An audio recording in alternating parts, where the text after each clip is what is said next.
দুয়োরানির বুঝি মরণকাল এলো। তার প্রাণ হাঁপিয়ে উঠছে, তার কিছুই ভালো লাগছে না। বদ্যি বড়ি নিয়ে এলো, মধু দিয়ে মেরে বললে খাও। সে ঠেলে ফেলে দিলে।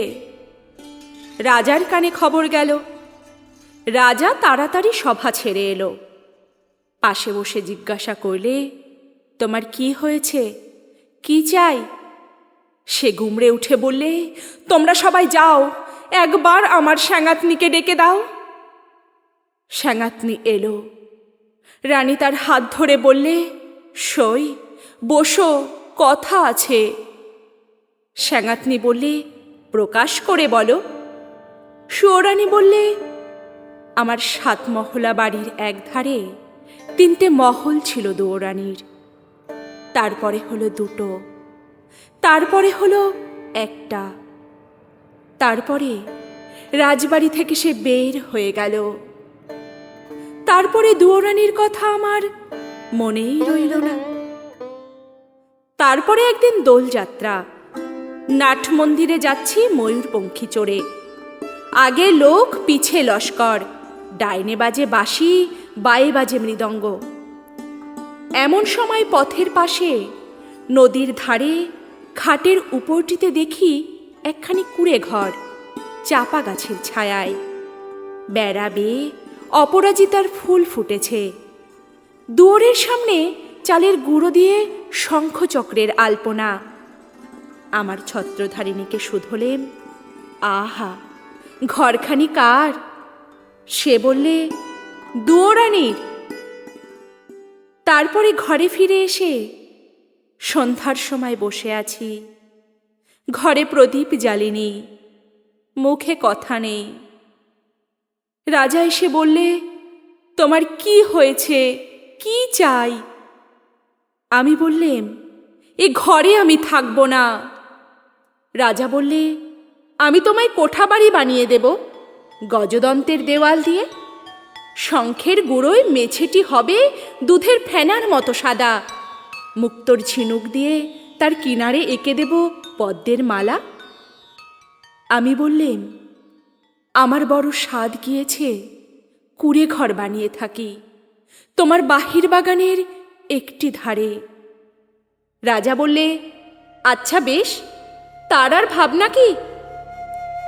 কুঁড়ে ঘর বানিয়ে দিলে। সে ঘর যেন তুলে আনা বনফুল। যেমনি তৈরি হলো অমনি যেন মুষড়ে গেল। বাস করতে গেলেম, কেবল লজ্জা পেলেম। তারপরে একদিন স্নান যাত্রা। নদীতে নাইতে গেছি, সঙ্গে 107 জন সঙ্গিনী। জলের মধ্যে পালকি নামিয়ে দিলে স্নান হলো। পথে ফিরে আসছি। পালকির দরজা একটু ফাঁক করে দেখি, ও কোন ঘরের বউগা? যেন নির্মাল্যের ফুল, হাতে সাদা শাখা, পরনে লাল পেরে শাড়ি। স্নানের পর ঘড়ায় করে জল তুলে আনছে। সকালের আলো তার ভিজে চুলে আর ভিজে ঘড়ার উপর ঝিকিয়ে উঠছে।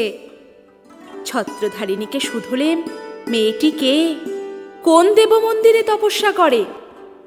ছত্রধারিণী হেসে বললে, চিনতে পারলে না? ওই তো দুয়োরানী।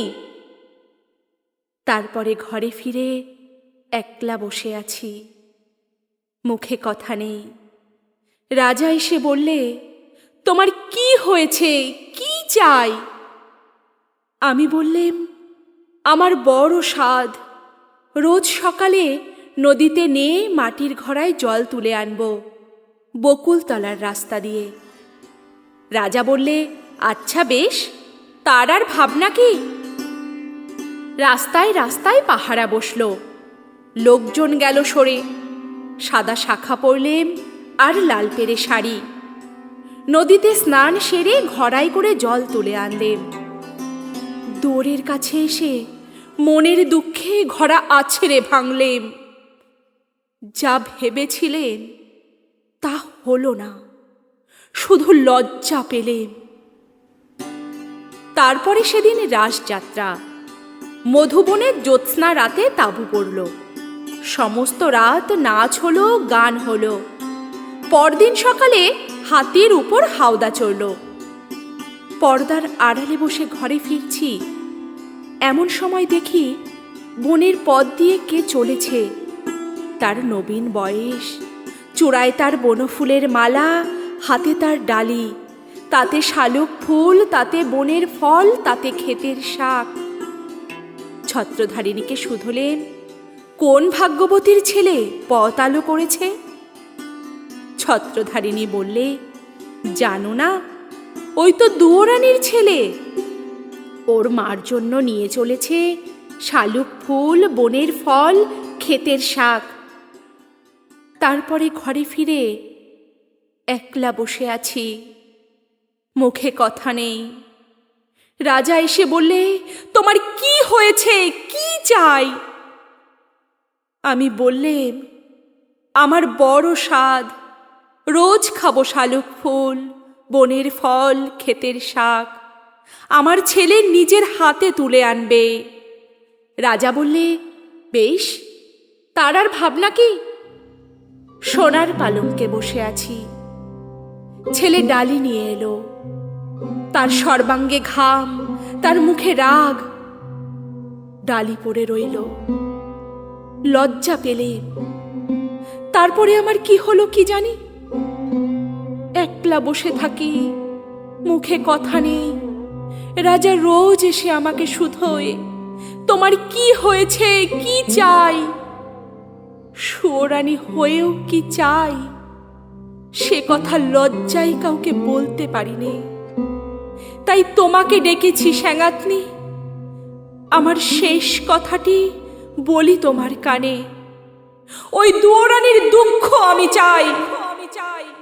স্যাঙাতনি গালে হাত দিয়ে বললে, কেন বলো তো? সুয়োরানী বললে, ওর ওই বাঁশের বাঁশিতে সুর বাজল, কিন্তু আমার সোনার বাঁশি কেবল বয়েই বেড়ালে, আগলে বেড়ালে, বাজাতে পারলেম না।